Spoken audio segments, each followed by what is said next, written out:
Yeah. Let's roll. Is it about 10 o'clock? I got 1 minute till. 1 minute.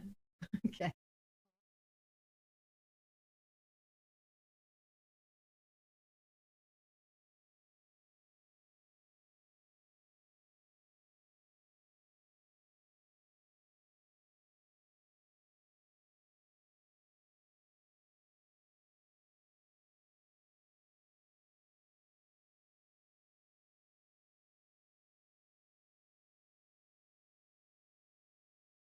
I think it's 10 o'clock right now. It's 10 o'clock Eastern time anyway. Not sure where you are, but we are going live with the activity call. Right. Fired up today. Thank you, Andy Albright and the Alliance, for inviting us to be on this call today. We do not take this lightly at all. So anyway, we want to. You know what one? Go ahead. I'll let you talk. All right. I'm going to let him talk. Right. Hey guys, we are Mike and Noel. We're here in Louisville, and we are covering for Andy, who's off jetting somewhere with a couple folks having fun. I know I'm going to catch up with him late tonight in Burlington. And for those that don't know, there is this boot camp training session in Burlington, North Carolina, with some major players going to be in town. Some of our carriers, some of our top producers, kicking off 9 a.m. to 5 p.m. So it's like, why would I tell you that first? Because it's not too late. If you want to be there, you can be there. It's like you can buy a plane ticket, you can start driving, you can hitchhike. I mean, if you're in jail, break out. Get there. These boot camps. I'm not advocating you break. Well, I would. It's like, who wants to stay in jail? Go ahead. Okay, all right. So you can go back. It might be some extra. It'll be worth it. All right. So bottom line is, hey, get there. You will find value. If you're like thinking I should go, tugging at you, and if it's not that, there's another series of boot camps coming up on the 28th and 1st down in Treasure Island. We're going to be in Chicago on the 3rd of March. We're going to be in Cleveland on the 4th of March. We're going to be in Indianapolis on the 5th of March. So look, if it's you or if it's someone on your team, here's what I realized, and here's what we've learned along the way. You need the team, and the team needs you. And if you've not been around the team with this COVID and stuff like that, take the time to invest in yourself to get. I'm just like, look on the ARC, the registration links there. There are some limited slots. So if you're thinking about tuning in, please reserve a spot. And if you're like, reserve, I can't go. Hey, unreserve it so somebody else can get there. But just there's value in you being there. And while, hey, being here on this YouTube channel or being on Zoom with us is awesome, it does not take the place of being next to each other and being able to shake hands, fist bump, do something. So take advantage of that. That's a big thing. Elbow jab. Hey, whatever you got to do. If you're like, I still got the COVID, keep your mask on, elbow jab, whatever it is. Like, but look, we want to see you. We want to be near you. There's power in being around the team, that's for sure. And I'm fired up that Andy's he's flying all over the and doing these training. And we're gonna have Mike and I are traveling, other people are traveling too. So we're getting back out there, baby, yes. Because we got lives to change, don't we? Hey, that's right. One person at a time, one life at a time, one client at a time, one agent at a time. We're going to change the world, and it's a big thing. We're privileged to be able to do that, and as you'll hear us say, we get to do that, and we get to be working today. My gosh, you look at what's going on, and there's so much in this world, and there's so many people that hey, they ain't got power today, they ain't got water today. Our friends in Texas, we hope you get your water and power back. They don't have a job to go to. They don't have an opportunity. The fact that we're here and we have this calling, this ability, this need of people that are looking for us to lead and help them, it's like, holy cow. Just to start off with, we're just extremely grateful to be in a position, and within the last year plus, with everything that's going on, to be in a position where we're called to serve and help people. So that really is just something we want to kick off with, and just like, oh my gosh, it could be so different, So grateful for that. But we got a lot to cover today. Andy started off kicking off with some big things on Wednesday, talking about the 4 fears, and we kind of want to pick up on a little bit of that. We got some guests and friends with us here to help us out. But you want to go ahead and take the next step? Well, did we do we need to do some leaderboards and recognize some people today. So Pia, if you want to pull that up, start our recognition. Do you want to go ahead? Yes, I do. All right. So my buddy In fact, we'll start off at the bottom. So, hey, here in Louisville, we got my buddy Robert Wright or Bob Wright. I love him. We haven't face to face as much. He's still out there helping people. I see him on the leaderboard. Bob, shout out to you for kicking in at $6,600 in premium. Sarge, Robert Wilson, coming in at $6,900. Carnicia Stewart, part of Jeremy Patton's team, coming in at $6,900. Mary Ellen Burns, part of Eric and Bobby Belair's team, at $9,300. Hey, now we're at the five-figure numbers. Grant and Jell Swindell taking time to get away from the beach and out there helping families, coming in at $11,200. Marvin and Julissa Otsoy at $12,200. Hey, loving what they're doing up there in Reno. Jake and Belle Kraus, I just listened to them talk the other day. I think you're going to continue to see their names in the top 10 every week. Just watching what they're doing already. They're leading the country. They say they're out to challenge Megan Wood. So they got edged out by her this week at 12,245. Megan Wood, who is she's going to be here. She's actually wrapping up a deal as she's already working today, and she'll be joining us here shortly. 12,600 with 30 applications. Mike and Michelle Alleman, big week, 21,200 with 8 applications. Colin Carithers, Eric and Bobby Belair's team. Again, you see Eric Belair's team coming to life, doing some big things. I'm excited for where they're going. I'm guessing that might be an annuity with 25,000 points in one application. Wendy Bryant, it's been fun seeing her, some of the things she's sharing on the Alliance Facebook group with 30,000. I believe that might be, I think that's an annuity. And I see my buddy Tim Tipton up there with 3 apps, 51,981. Tim, my buddy out of Montana. Hey, people in Montana love their families. If you can get away from the bears and the snow, there's people out there that love each other that need protection. Tim's out there finding them. And I think one of those is a big annuity, but he's still got some other apps. So good job, Tim. As we jump into the annuity side of things, and we are looking at that again, Terry and T. Edwards, 8,900. Vivian, let's see, I want to catch Vivian's last name. Ashton on Mike Rodriguez's team at 10,000. Evan Patzer coming in at part of his own agency, 23,000. Let's see, David Lewis on the Roberts Rockstars team at 27,000. Mike Ragusa, part of the Belair team at 31,000. William Knight, part of my buddy, a guy that led us into this business, Alex Abian and Jenny Abian's team at 50,000. Terry Kent on Dr. Phil Abair's team at 54,000. Mary Ellen Burns coming in with 93,000. Jake and Belle Kraus with 114,000. Colin Carithers at 250,000 annuities. Wendy Bryant at 300,000 annuities, and Tim Tipton at $500,000 in annuities. Hey, if y'all don't understand the annuity business, if you're not thinking about that, the first thing is our life insurance, be it mortgage protection or final expense leads, those are the best annuity leads. As you learn what questions to ask, and you learn as you're using the green shirt, you're asking the simple questions like, hey, what do you already have to lean on? What does your wife have to lean on when you die? That simple question uncovers money, right? And just slowing down to listen and think and loving every family that you're with is the biggest secret to the annuity side. We can make it so complicated, but to just slow down, ask the questions, listen and think. And don't be in such a rush to sell them a policy as be in a rush to understand. Be in a rush to get to know them before you're in a rush to, throw out a quote. I meet some new agents and they're like little Pez dispensers. Meaning they're like, let me pipe you out a price. Let me pipe you out a price. It's like, no, you're not a Pez dispenser. You got to build a relationship. You're not just shooting. Let me shoot you a price. Let me email you a price. God bless. No, you stink. Like you have this aroma of vomit that comes off you when you do that. Your job is to find out who they are. What do they need? Listen to what's going on. And then from there, we lay out some solutions. And those people that are building that relationship as they're sitting down, that are finding the annuity money and finding these bigger deals. And they're leaning on people for help, like Chris Norris and Gina Hawk. That's one awesome thing here. If you look, I love this.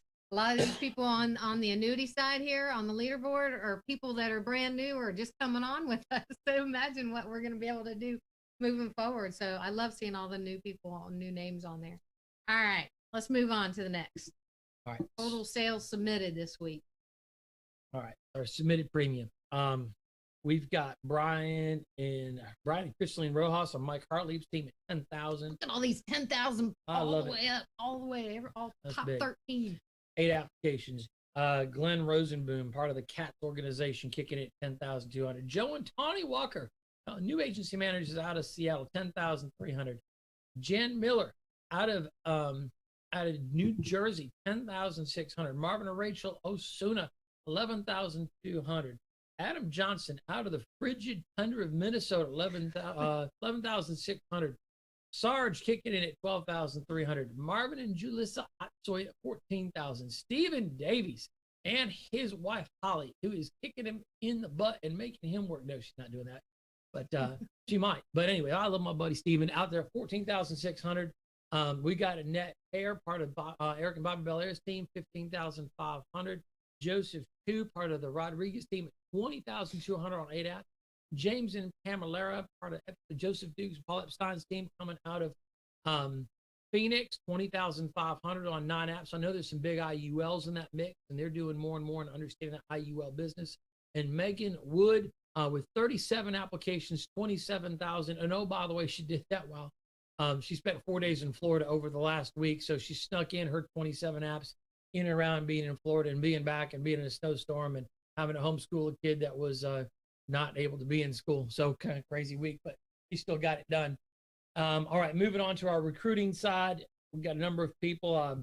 Randy Weber, Chantel Wright, Deborah Slater, David Cash Tampa, Stephen Holly Davies, Marcus and Carla Richardson, Terry and T. Edwards, Diane Lampy, all with 1. Mindy Shipley, ABTF, Jeff Schultz, and Andy Riddle, all with 2 each. Hey, guys, I think our numbers a little messed up this week because of some changes to our website and our reporting. I believe from what I've seen, there's more numbers that will factor in next week as there's some delay, because I know we've had a bigger week overall than that. But here's what I'll tell you. Our call and our mission is to grow, and we're excited about growing. And we hope you're taking the time as we talk about 40/40 and looking at who's out there hitting both sides of the business. And part of us changing the world and changing it more is by finding some other people that want to help us on this crusade. And you know what? You might be scared. You might have some fears. We're going to talk about those. So whether you're afraid of something that's holding you back from helping more families in the life insurance, annuity, or Medicare side, or whether you're afraid of finding someone else to join our crusade, that's okay if you got those fears. We're going to talk to you a little bit about. I love it. Let's get to it. Andy talked on Wednesday, this past Wednesday, he talked about 4 basic fears in business. And we're going to kind of expand on that and play off of that today. If you have not had a chance to listen to the TWC from this past Wednesday, please go back and listen to it. It was jam-packed full of information on how to overcome the fears. Because believe it or not, we all got them. They there, ain't they? But how do we overcome them? How do we continue to move forward, even though we're all feeling, and a lot of us are feeling similar fears as we're moving throughout our day. So don't worry, you're not alone. You are not alone. We're in this together, okay? So just to recap on what Andy covered briefly on the 4 fears, 4 types of fear. Fear of competition, which is really just a feeling of inadequacy, feeling like you don't have what it takes to do it. The advice Andy gave was to concentrate on activity, 40/40. Concentrate on doing the do. And he gave examples. We're going to give examples, come back and give examples on some of this too. Fear of criticism, fear of being attacked, fear of what people will think, what they'll say to you. His advice was commit to a decision, commit to doing something, making a decision or a goal and committing to that. Fear of rejection is number 3, or really translates to fear of failure, right? Fear of not being able to succeed. Having a crusade or a cause, something that you're striving for, a mission, a purpose, helps you overcome, that you're focused on, helps you overcome some of these fears of rejection. We're going to talk about that. We're also going to tie in how gratitude and having gratitude helps you overcome all of these. Okay. And then the last one he talked about was fear of risk. Is the fear of the risk better than the reward that you're going to get, or is the reward more than the fear of risk? You need to overcome those. He said to contribute toward a positive outcome in order to overcome those fears of risk and anxiety that you might have. So those are the 4 fears that Andy talked about. I want to expand on some of these. A lot of times people don't believe that they can succeed. You know, they wonder, hey, do I have what it takes? Do I have it in me? I see other people doing it and I know that they can do it, but can I do the same thing? Well, we have examples all across the Alliance, people succeeding, and all different back situations, circumstances, different things that they've had to overcome to succeed. So believe it or not, you have it in you to succeed. You have it in you. It's just the ability to bring it out and overcome whatever you need to overcome. The good news is that there's a team that's not going to criticize you or reject you because you have those, right? Not going to criticize your background. We don't care about that. Like Andy always says, let the numbers tell the story. It's based on what you do, right? And that's how we're going to overcome. So a lot of times people believe that they can't succeed. And that stops them, that fear of failure, that fear of moving forward. So what if you fail? What if you fail? That's a question asked. So what if I fail? So what if I fail at making these phone calls? So what if I fail at helping that client?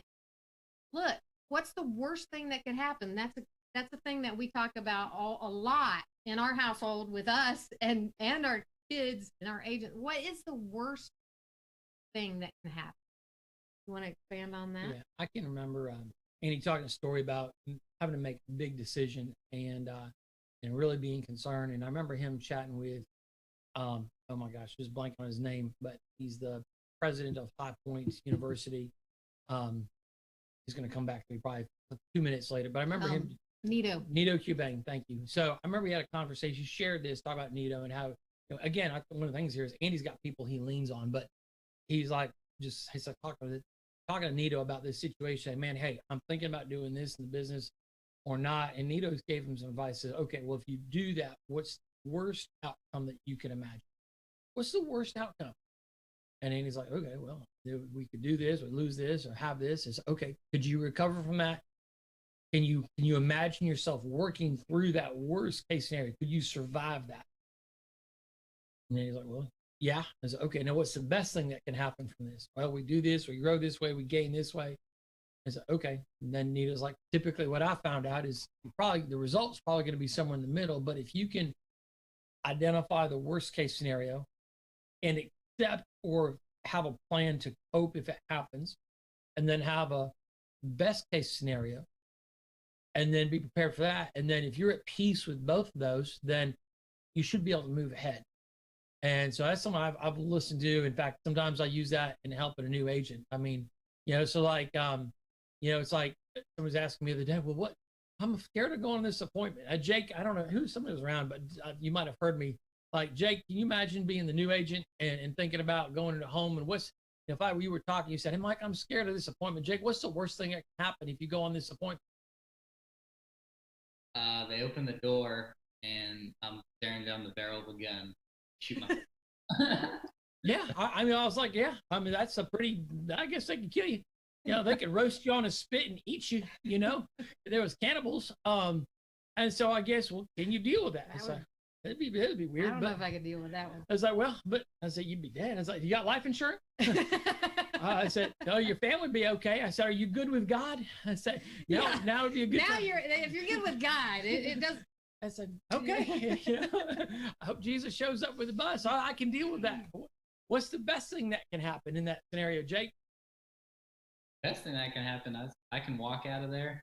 Family is happy and they love me because I was able to protect them. And I'm fired up because I can ride off of that and go into the next house and do the exact same thing. Okay. And so you can handle both things. So, okay, I got a plan for both. I'm okay with it. And if you're like, well, I don't have a plan, okay, well, maybe. But whatever it is, just to sit there and walk through. And if you can sit there and you can laugh about it, realize You know, the odds that the worst case happening, you might go to the extreme. You know, somebody told me, well, I can have a no show. I said, well, that's not the worst thing. I can think of a lot worse. You know, it's like, really, let's challenge yourself here. You know, it's like, are you really thinking about the worst? Okay, well, let's do that. Or maybe they don't want to say what they're thinking. I was like, well, let's get it out. You know, let's be real. And then, okay, can we cope with that? All right, let's move. You know, all right. So aliens could come down and suck your brains out. That yeah, would be. it's like you could or get kind of cool, maybe. or they could impregnate you. It was like, can you imagine a guy being impregnated by an alien? That would be a rough one. You know, and it's like how are you going to explain that to your wife? Usually, it's somewhere very much, right? Or to come out to where you're serving and helping that family. Most of the time, that's you're serving family move better their life, leaving that family better than when you. And if you can leave a family better, whether you write an application or not, you can leave them better off than when you got there. You are helping change one person at a time. A lot of times people, another fear of this fear of rejection, a lot of times we have agents, or even myself, sometimes I have that fear of the phone, like fear of talking on the phone, getting on the phone. What are they going to say? How am I going to overcome this? You know, what am I doing? That kind of thing, that kind of fear. But if you can have that gratitude in your heart and your mind as you're making each phone call to say, okay, how am I going to be able to benefit that person on the other end of the phone? What are they going to be able to do because I picked up the phone and I called them today? Thinking more about the other end of the phone versus your end of the phone. A lot of times we're into our side of the phone, you know, especially when we're making phone calls or, you know, schedule off of leads. We're thinking about us. If we can get off of us oriented and onto that person on the other end of the phone that picks up their phone, and guess what? They need this protection. They need you today. They need us to overcome the fears that we have in order to better them moving forward, and their families and their legacy.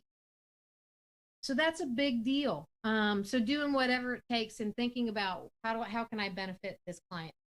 I got another fear of the phone I was thinking about. And Joseph, I don't know, Joseph, you ever been in the spot where you're in the field? Because there's another fear of the phone, or I don't know, it's fear or reluctance, like where you're focused in the field and maybe you've just come off a no-show, you had a bad appointment, and there's an agent that is calling you or that you need to call to help out.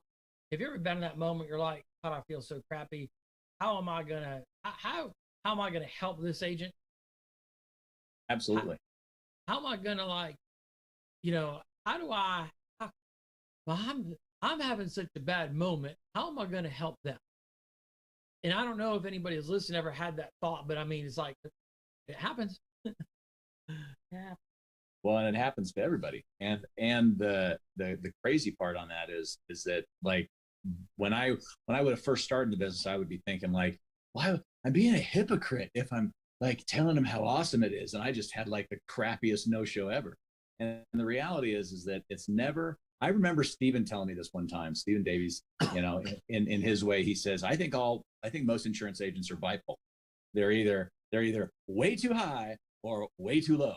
It's kind of like, you know, you have a great week and you're at this monster annuity, and then you totally, you know, space out for the next month, or you have a no-show and you're lower than whale poop. And you're like, I mean, really, it's kind of like what you were talking about, Noel. It's that middle of the road. How do we stay middle of the road? Well, we stay middle of the road by, Mike, what you and Noel were talking about getting around the team. I was in, this was probably 5-6 years ago. I was running appointments 7 hours away from my house in Albuquerque, New Mexico. And I had like the string, just the crappiest day of appointments. And I reached out to my buddy, Paul Roberts, and he was down in like McAllen, Texas, down on the Mexican border. And I sent him a text, said, hey bro, or no, I called him. I says, hey man, I need someone to talk to. And he had a brand new agent with him in the car. And I told him, I was a whiny little, I'll just tell you, I was kind of telling him how bad my day was. And he just said, hey dude, I totally get you. Hey, this was my last appointment. And he shot me a text And it was a picture that he had just taken of this house, and the house only had 3 walls standing. Literally, it looked like a bomb had gone. It looked like it was like a picture from Beirut. It was like there was no roof. It had been burned down, and it had been blown up, burned a long time ago. So it wasn't like a new burn. And he says, when I set that appointment yesterday, I confirmed the address, I tied it all down, and this is what me and my brand new agent on his, ran into today. And I went, awesome, man. Everyone gets it, even a millionaire like Paul Roberts, even a Roberts rock star. Yeah, everyone has it, And so, hey, it's we all have it, and then we just get to decide what we're going to do with it. Are we going to bounce back, or are we going to, as what did Andy say? Andy says, roll over and pee on yourself. That just doesn't sound like a good idea.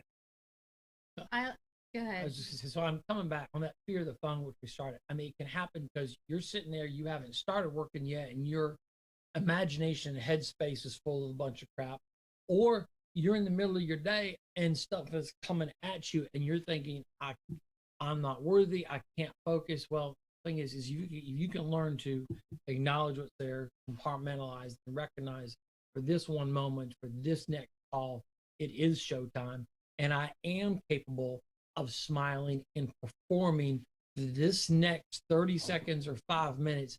I can perform for this call, and then I can come back if I need to and need to deal with something else. I think it's just learning to say, okay, yeah, I can be good for, you sometimes say, I don't know if I can be good forever. You be good for the next 30 seconds or next 2 minutes, and then go back to what you need to do. That's, hey, yeah, you still got reality, but your reality gets better because you learn to take chunks of time and execute them well. You ain't got to be perfect ever, but can you give a perfect performance for 30 seconds or 2 minutes and do it little bits at a time? Yeah. And having the gratitude to say, hey, look, I get to make phone calls. I get to help people today. Not I have to make phone calls. Oh, I have to make phone calls. See how your whole body, it takes over your whole body when you say I have to. When you say I get to, it alleviates that stress. It says I get to. It's your body's filled with gratitude and hopefulness when you learn to change that one word from I have to I get. And that's a huge deal. We'll come back to some of the stories we have. Go ahead. I want to hit one. You go ahead. It's just like another piece that I get to. So, for those that us, heard us talk about our daughters swim competitively. One of them is a sophomore in high school, swims at a club, and they normally trained at the University of Louisville natatorium, which is a beautiful facility. But with COVID hitting, they shut it down, and they've only opened it up for the collegiate swimmers, and that's it. So now their team's been without a pool. So for the summer, they found a neighborhood pool that they were able to swim in. That was great. That worked out great. And, June, it's nice July, and warm August. in June, July, and August. Yep. And so then the University of Louisville pool's still closed. So where are we going to swim? So they were able to talk to that neighborhood pool and say, what if we upgraded your heater and we continue to swim outdoors? So some people think that's crazy, and we thought it sounded crazy, but the water is 80 degrees and the heaters are working. So our daughter is still swimming 6 days a week, and whether it's 10 degrees outside or 18 degrees outside, coaches are wearing their parkas on deck. And so you talk about going from the attitude of, I have to go to practice. They really have an attitude of, I get to go to practice because their alternative is not practice. And so I get to swim in 18-degree weather. I get to swim when it's snowing outside, and we're like, we get to take our daughter to practice when it's snowing out, but, it's like I think the whole attitude of going to swim practice, just being in those conditions and having it taken away from you, has just changed their attitude toward practice and what they get to do versus don't do. And so I just think, can you imagine having, whatever it is that you like being taken from you, like, hey, I'm grateful we get to be able to communicate. I'm grateful I get to fly to Burlington and be around the team today. I'm grateful our occupation is in demand. I'm grateful that the media is talking about dying because it's helping people be more aware of what we do to help families. So these are things that we've learned on the gratitude side and what we're going through. Massive. It's massive. That mindset shift will change your heart, and your mind and make you want to do more. It'll make you want to do more when you say, I get to, right? Yeah. My daughter has not complained. Funny. She would complain about going to practices before when she was in the nice natatorium swimming at the college pool, right? And now I have not heard her complain one time about getting to go to practice. So very cool mindset shift. One other thing on this fear of rejection I want to come back to, maybe you can help with this. Maybe our people can help us with this today. A lot of times people have this, they have this fear of asking for help. They don't want to bother somebody. It's this really what it comes back to is a fear of rejection or inadequacy, something like that, to where they don't ask for help because they don't want to look stupid or they don't want to look inadequate or they don't want to look like they're. A lot of times this happens in the home when we're sitting with our clients and we don't want to call out because we don't want to look dumb in front of the client. We have agents that do that, and really that's just a fear of rejection or an inadequacy. Yeah. And I think, that can be in so many places. And I think, if I look at Andy Albright and I look at what's Andy do, and you look at how much help he's incorporated into his life, Andy does not do everything. He's got the same 24 hours that you and I have in a day. And if you look at what he's recognizing, his need for help and asking for coaching, and there's people he does go to for criticism. He's got people in his life that he said, look, I need you to give me the truth. I don't need you to be a yes man on this. I need you to think and give me feedback. And so understanding that, look, if Andy's still doing that in his life, that's huge. And then as an agent, where do we need to be doing that? Whether if you're brand new, it's during your dial day. That's what we coach people. Hey, if you get 3 connects without booking an appointment, stop. Pop your head up. Get some guidance. We also talk about, hey, if you're in a home, that's why we say the first basic. Pick up the check and pick up the phone. Not or. It's pick up the check and pick up the phone. That means call from the home no matter what. Call before you present a product. Well, Mike, I couldn't figure out what their pain was. Right. It's because you don't know the questions to ask. Oh, sorry if I offended you.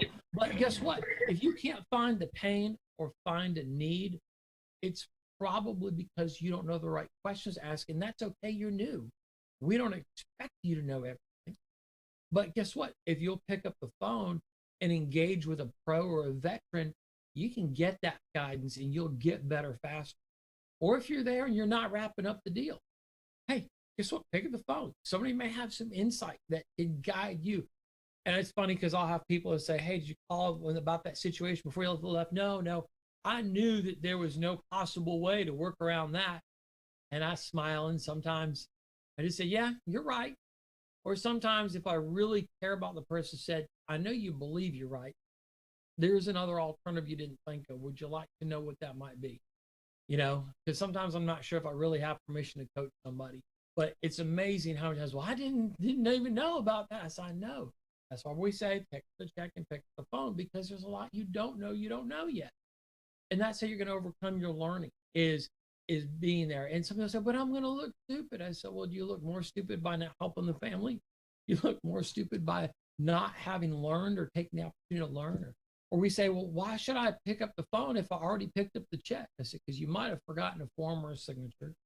You might have forgotten to remember the ERS system or referral system. You might have forgotten to look for Medicare opportunities or money opportunities. You might have forgotten to recruit across the table. So, I mean, these are big things. Megan, if there's one person I would say that early on definitely was not afraid to call from the home, like it was you. Megan, talk to me. How is it that you She still calls from the home? You still call a lot. And I know some people that don't nearly. In fact, some people would probably shock them to know how many times you still do reach out for help, even though you're one of the top producers in the company. Megan, talk to us about what is it? I don't know if you've ever had a fear of calling for help, but how is it that what goes through your mind, or how do you stay humble enough to still seek guidance and help in the process? I think having a focus, like I have a focus, I'm going to help this family. I have a focus, and I don't care what I have to do to help this family. I'm going to talk to whoever I need to, and I'm going to call them however many times that I need to call them until I get an answer that I don't know. It doesn't matter to me whether I feel like, well, I should know this or I shouldn't have to call. It doesn't matter. Like with the Medicare stuff, I mean, I was new with that. I blew up Ivy's phone until I got an answer, because when you have goals in mind and your goals are up there, you're going to fight until you get those. So I always think, like, it's not about thinking that, oh, well, maybe that person's busy. Maybe Mike and Noelle are busy. Maybe Ivy's busy. It doesn't matter, because you know what you need to do. So I will keep calling until I find somebody that can help. I think it's all when you have your goals in mind and that focus, you just know you have to do whatever you have to do to get there. That's a good point, Megan. And the truth of the matter is, very few people succeed in anything without the help of other people. Right. Yeah. So being able to humble yourself is massive. And you've been a star at it from the beginning, but having those goals out in front of you. One other thing, very often people want to help you if you reach out. They want to be available to you to help you succeed and help you help that family. But here's one way to look at it with a sense of gratitude. I'm giving my manager, I'm giving my leader an opportunity to become better because I'm picking up.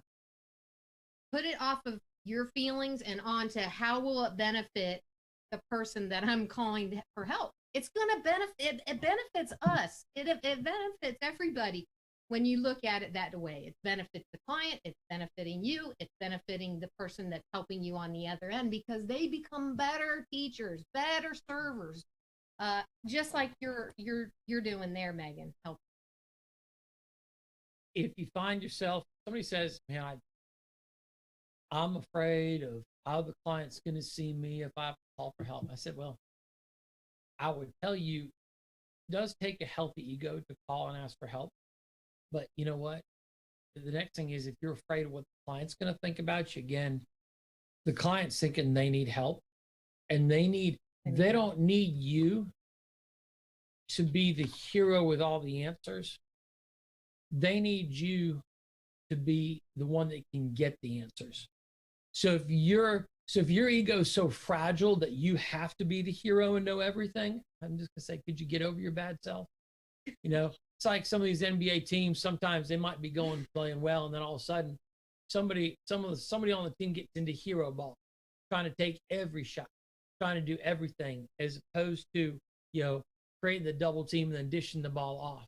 And it's kind of like, if you're too good, it's like, yeah, you're somebody that's like, ego's that fragile that you have to be the hero and everything. That's going to hold you back. And so I would say, work on believing that you're good and believing that you're good enough to get the solution, but you don't have to create this. Your job is to deliver this. Absolutely. That's our job. We're world changers out here. So Megan said something that reminded me of another fear that sometimes people will have. And maybe not even realize that it is a fear, but sometimes people fear setting goals or setting big goals, bigger, right? So they have that fear, and really that stems from a fear of inadequacy or a fear of competition, fearing what will other people think if I don't hit this goal, what are people going to think of me? And that competition piece sometimes hurts people. You want to talk a little bit about the goals? So, it's kind of interesting. Even the leaderboard. Like, I know some people, they say, gosh, I wish they wouldn't talk about the leaderboards. Now, I've even had that from people that are on the leaderboard. But it's like, I think it's, there's several things that can come into play there. The first thing is hey, you know what? First thing I come back to, I'm grateful that we have leaderboards, and I'm grateful that people outperform me at times, because it typically stretches me. it typically stretches us. Yeah. And so like on the personal, whether it's on the personal production side, I'm grateful that we've had people that have led from the front and done a great job, because it's given us someone to chase, or it's shown us a new reality in some cases. I think, with Megan, who is a top producer last year, hitting 600,000 or 700,000, whatever, I forget the total Wait, number. what was it, Megan? Megan, 700. what was your 700,000? 700,000 issue paid. See, I think we're going to look at that after 2021 and we're going to laugh, because it's almost like I wonder how many people are going to hit 1 million issued pay. And I know Megan claimed that as her goal for this year. But I have a sneaky suspicion Megan won't be the only one. I think there's going to be more people that rise to the level of doing 1 million in personal issued paid business in 2021. And so with that, it's like, hey, guess what? I know there's some people that are like, oh, man, they're talking about doing $1 million. I should just give up. Or I wish they would stop talking about leaderboards, and I wish they would stop saying Jake and Belle Krause's name, or I wish they stopped talking about Megan, or whoever's name it is. Stop talking about 40-40. Or stop talking about 40-40. And you know what? That won't happen. Guess what? It's like, it's going to happen because we found that we can raise the bar. We could go back to our reality of saying, well, 400,000 was a good year, but you know what? It's no longer the case. You can't put that genie back in the bottle. I think having that healthy competitive spirit to where you can move to a higher level yourself and working on what you get to do to get there, and having gratitude for people that are up at the top, or that are at that level, to say, look, if they can do it, we can do it. There's nothing stopping us. All these things, the only thing that one of the biggest thing that hinders any one of us from moving forward, whether the recruiting, the building, the making the phone calls, the production, is having that heart of gratitude and saying, look, I get to help one family at a time. I get to make one phone call at a time. I get to do what I get to do. And looking at it like that is huge, because I promise you, there are people out across the country that are praying for what we have here in the Alliance. They're praying for this environment. They're praying for the competition. They're praying for the teamwork. And our job is to help them get there if we can, right? So just having that heart of gratitude in what we're doing, and knowing, look, let's talk to these guys on how they compete to overcome some of the feelings, because we all have inadequate feelings, right? Yeah. All right. Give us a shot. Talk to us about how, when you see yourself not at the top of a leaderboard, what are some of the emotions you go through? How do you channel that? Get mad. like, and be like very raw. What do you get mad about? Well, like even just today, I was mad that we weren't on the leaderboards. Like, I'm looking and, I'm happy for these other people, but I'm just looking at their apps and their numbers, and I'm like, we can do that. So why aren't we on there? Like what did we do this last week that, maybe prevented us from being on there? And I don't like to compare myself, but I also do, because I'm like, if they can do it, I know I can. So for me, it's not an excuse. Like, I don't want to just look at these leaderboards and say, oh, well, that's Megan Wood. Oh, that's Bubba Skinner, or, whoever, because I'm looking and I'm, dang it, So I want to be at the top of the leaderboard. And for me, it's just a mental, every day it's like, okay, what can I do today? Or maybe it's, I didn't have the best day yesterday, but it's like, all right, what do I need to do today to make it? So I'm a very competitive person, and I just know that we can do it. And it's that simple for me. Okay. And, I think in some other feelings that some people get, I've had some people, I think there's I'll say a jealousy, like, oh, like, and if you feel yourself like just having a jealousy of what's there, I think learn to identify that. If that's you, like, learn to identify it and like nip it in the butt and quickly shift. If I feel a moment of or inadequacy or excuse making, well, here's why I can't. Like, you start to justify yourself into mediocrity. here's why I don't need to pay attention to the leaderboard. Here's why that leaderboard's not for me. Here's why I don't. Some people can fall into that and almost distance themselves and start to isolate and say, here's why I need to ignore that. And so if you find yourself there, the first thing is that you'll come back to, these feelings of gratitude and not get to. Like, I would train yourself to do that. That's how, I've learned to manage at times when I didn't feel I was at the top in a certain category. So, well, I'm glad somebody is, and I'm hoping somebody else on my team is inspired by this. And I hope somebody else realizes they too can rise to that level. And I'm so great. It's just like we get to be able to compete. And while we're doing it for ourselves and our own family, for the next family, we're going to help. But just having this spirit of challenge and realize what's possible is such a big.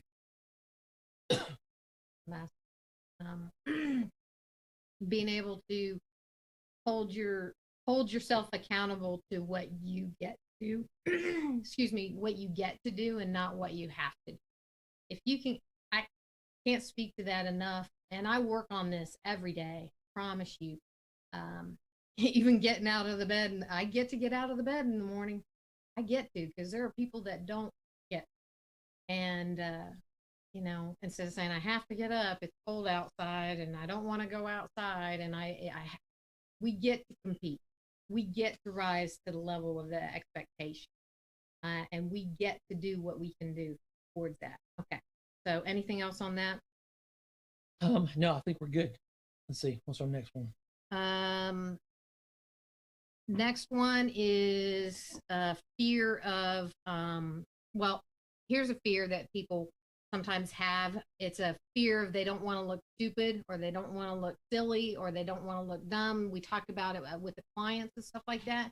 But it's really the risk-taking fear that goes in with, fear of taking that risk to, and opening yourself up to look maybe silly, look different than somebody else. I do have an example on this one. You might be proud of me. Hey, I don't know if anybody on here, Jake, do you know who Rick Barry is? Get his name in. Rick Barry. Have you heard of Rick Barry? Joseph, you know who Rick Barry is? Okay. He's I don't know if you can hear me. He actually was back in the day, like in the 70s or 80s. He was an NBA player. Y'all hear about y'all out there know about the granny shot in basketball? Anybody ever heard about the underhanded granny shot? Well, Rick Barry was an NBA MVP all-star guy that did the granny shot. He was a granny shot king, baby. In the NBA, his free throw shooting was, I bet Beal knows, Brandon Beal knows, but his NBA free throw shooting was 90% free throw, doing the granny shot. He wasn't afraid to look stupid. He didn't care. The reward was way bigger than the risk of criticism, that risk of somebody making fun of him, the risk of looking different, right? The reward was way greater, 90% free throw. Wilt Chamberlain, Shaquille O'Neal, people heard of them, right? You know all about them, right? All-stars, right?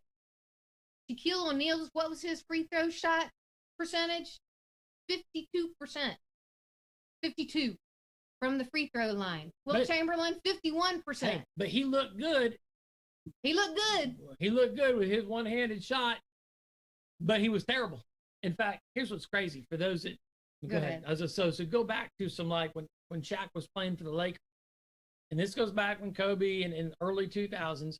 So people developed a whole new defense around Shaq because he was such a terrible free throw shooter. He'd be low in the post, they'd feed him the ball, and he'd score 2 points every time if they got him the ball. So people are like, shoot, how are we going to combat that? Like, well, he sucks as a free throw shooter. So if we just bludgeon him on defense and foul the crap out of him and put him on the free throw line, he's only going to get 1 point. Because if we let him get the ball and take a shot, he's going to get 2. So we'll do the hack-a-shack. And say was out there, they said we could do the hack-a-shack defense. We got enough players on the bench. We can find somebody that can just bludgeon him, and he's only going to get 1 point at best. So let's do that. And so they created the whole hack-a-shack defense around him. But what's crazy is what did Rick Barry actually do when he knew that was going on? Rick Barry went to Shaquille O'Neal and offered to show him how to do what he did to create a 90% free throw. And Shaquille turned him down. To go from a 52% to 90%. That's a huge jump.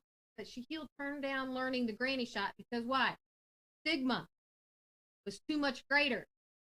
The risk was too much greater than the reward. Now he's an MVP, all-star, all that, but his free throws never got above 53% as far as I know. Okay, on my research, I did some research. But so that's sometimes how we feel, is the fear of taking the risk. And here's where we can get stuck at looking good. You know, we're so focused on looking good or afraid of looking bad or how are we going to look. So I see that new agents starting off. I'm afraid I'm going to look bad on the phone. I said, yeah, you are. You're going to suck first. You're going to get through it. Oh, I feel I don't know what product to offer. I don't know what I'm going to do or say when I get in the home. I said, I know. That's why we tell you to call from the home, but get out there, put yourself out there, expose yourself. So new agents have different levels of risks. And so you're there. We know your risk can look bad, but it's okay. That's why there's a team to support you and help. I don't know. I didn't do the green sheet because I really don't know how to talk about money because I'm not a good saver myself. And how can I talk about money if I ain't saved any money? I said, yeah. So you're more afraid of how you look as opposed to who are you helping. And so fear of the risk. Fear of the risk. Fear of the risk and not looking at the reward that you might get, what the client might get, what you might get by help overcoming that and reaching out to other people. Here's another looking good fear. I'm new. I don't want to recruit another agent because, I need to go out and make $10,000 a month before I recruit anybody. What you're really saying when somebody says that is, I'm not sure if I can do this.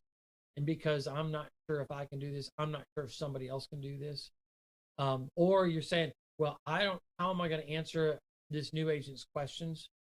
Well, the same way that you're getting your questions answered, you're going to go to the team of people that knows the answers and not put it upon yourself. So again, what I see is somebody says, well, I need to wait before I talk to somebody about joining the team. I said, well, understand your role. If you're brand new, is not to be the head coach. Your job is to be the talent.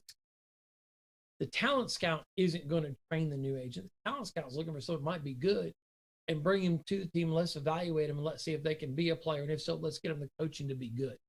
But let's stop worrying. Nobody made you talent scout, the head coach, and the general manager of the team when you're early on and figuring stuff out. A lot of times they're afraid of what people will think and that uncertainty of what will people think. You know, when I'm talking to my friends, my family, whatever about this business, what are they going to think of me? Well, here's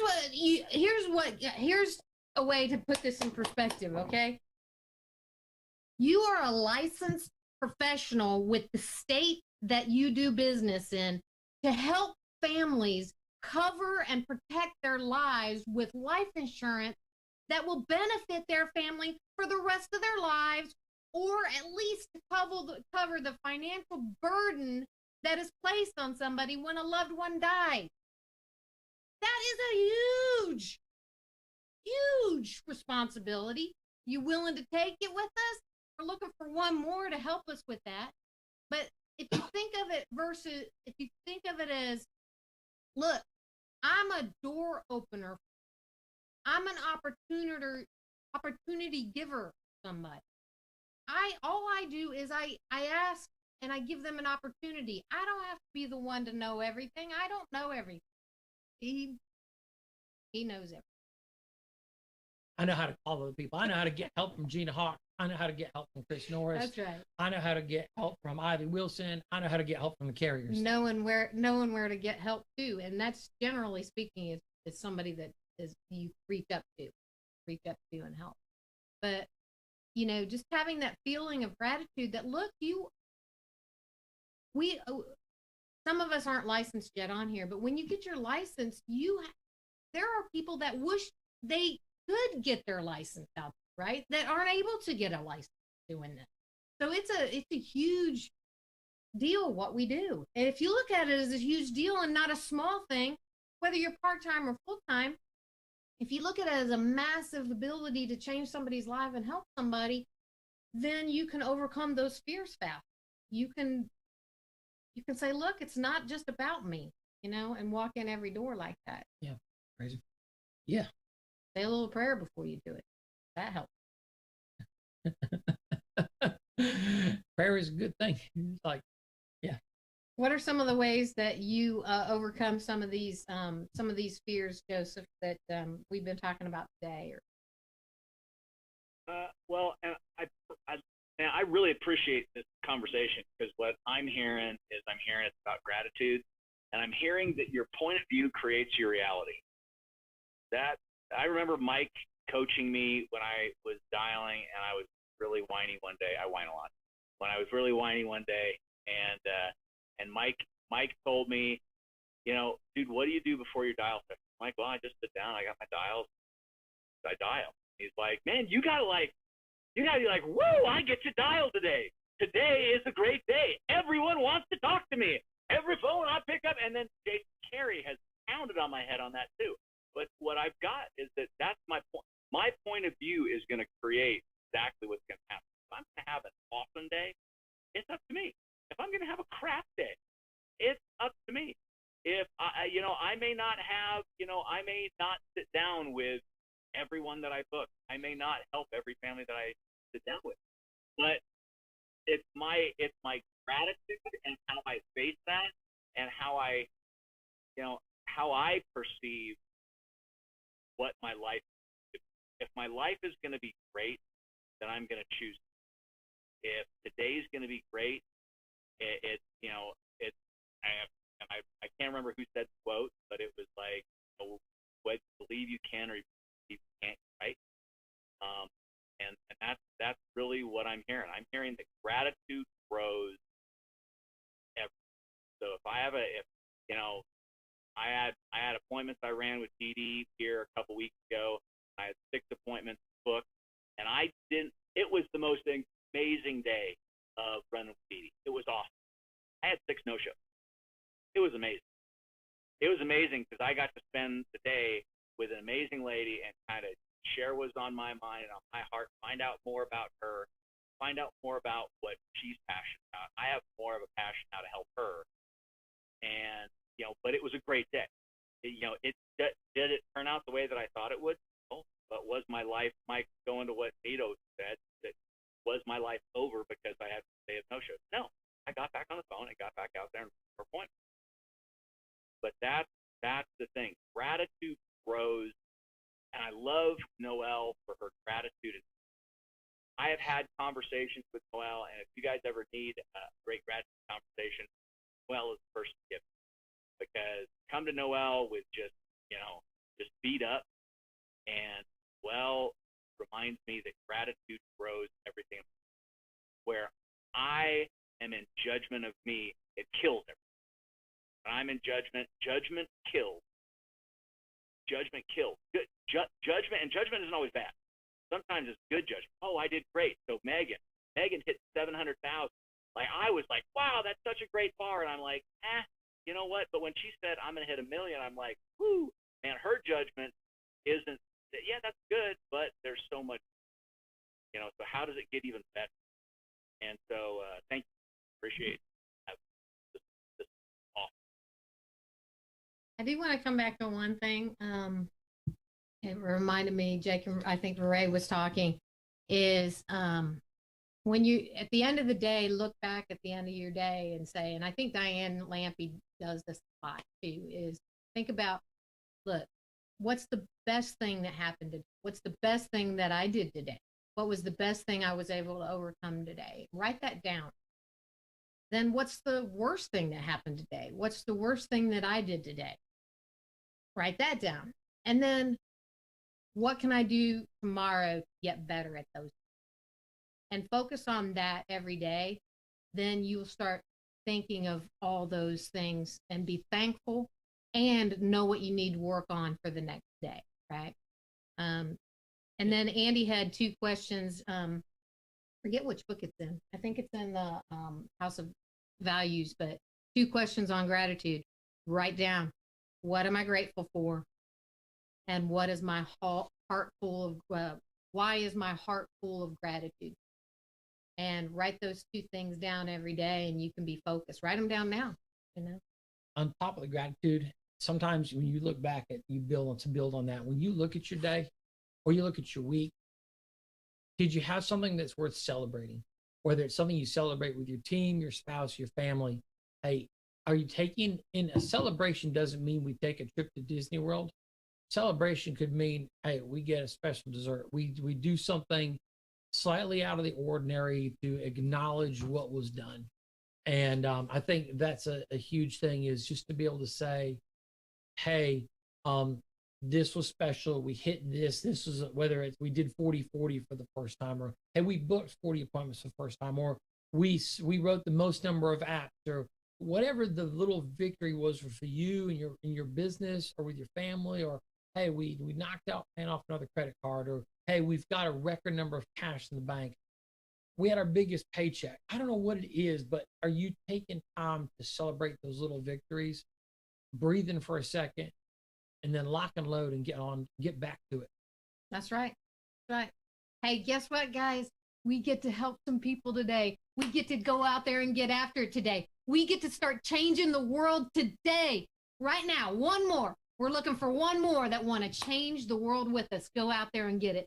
We'll talk to you later. Thank you, guys. Elaine. Bye.